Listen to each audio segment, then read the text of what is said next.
Selamat pagi Bapak Ibu, puji Tuhan kita boleh bersama kembali di dalam sarapan sapaan pengharapan.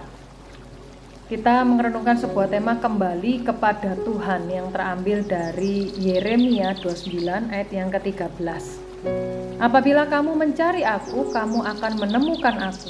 Apabila kamu menanyakan aku dengan segenap hati. Mari kita berdoa. Tuhan, terima kasih untuk istirahat malam yang Tuhan berikan bagi kami, dan saat ini kami mau merenungkan firman-Mu. Kiranya berbicaralah pada kami ya Tuhan, karena kami hendak menemukan Tuhan di dalam firman-Mu yang hidup. Demi Yesus Kristus kami berdoa. Amin.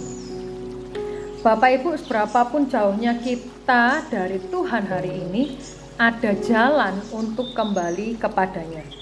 Nah, saya tidak tahu bagaimana kehidupan rohani Bapak Ibu saat ini. Mungkin kita belum kembali ke gereja selama bertahun-tahun karena corona, atau mungkin kita menjauh selama 1 atau 2 bulan ini. Mungkin kita berada di minggu di mana kita berpikir, saya ini tidak benar-benar merasakan kehadiran Tuhan dalam hidup saya. Tapi Bapak Ibu rindu untuk dekat dengan Tuhan. Bagaimana cara kita bisa kembali kepadanya? Dan banyak jalan menuju transformasi spiritual, yaitu setidaknya ada 3 hal yang harus kita lakukan untuk kembali kepada Tuhan. Yang pertama, sadarilah bahwa kita ini perlu berubah. Gak ada yang akan berubah dalam hidup kita sampai kita ini merasa tidak puas dengan diri kita. Nah, kita harus berada pada titik di mana kita berkata, saya gak suka ini. Saya lelah menjadi stres panjang waktu, aku lelah dikecewakan terus, saya lelah terus-menerus bekerja terlalu keras, saya lelah merasa jauh dari Tuhan. Nah, mengapa Tuhan membiarkan kita sampai pada titik ini Bapak Ibu? Karena Dia mengasihi kita apa adanya. Tetapi Dia terlalu sayang pada kita melihat kita tetap seperti itu. Tuhan tidak akan membiarkan kita menyia-nyiakan hidup kita. Justru Tuhan katakan dalam Yeremia 29 ayat 13, apabila kamu mencari aku, kamu itu akan menemukan aku. Apabila kamu menanyakan aku dengan segenap hati. Yang kedua, akui dosa kita Bapak Ibu. Yesaya 59 ayat 2 mengatakan, tetapi yang merupakan pemisah antara kamu dan Allahmu ialah segala kejahatanmu. Dan yang membuat dia menyembunyikan diri terhadap kamu sehingga ia tidak mendengar ialah segala dosamu.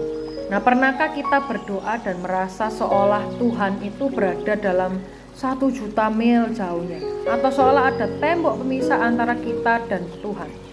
Nah, dari mana asalnya itu Bapak Ibu? Dosa-dosa kita telah memisahkan kita dari Allah. Tetapi jika kita merasa jauh dari Tuhan, menurut kita, siapa yang sebenarnya pergi menjauh? Kita kan ya.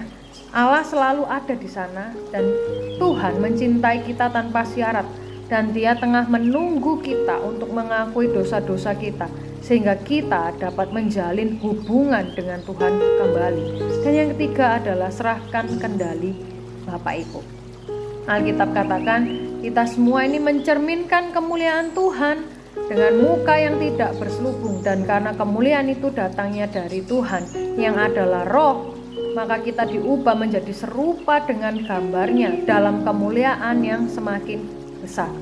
Transformasi yang sejati terjadi ketika hati kita ini bergerak dari egoisme menuju kepada Tuhan. Apakah kita sudah sampai pada transformasi itu Bapak Ibu? Transformasi tersebut tidak terjadi dalam semalam, tetapi terus kita lakukan karena Tuhan terus bekerja di dalam sepanjang hidup kita.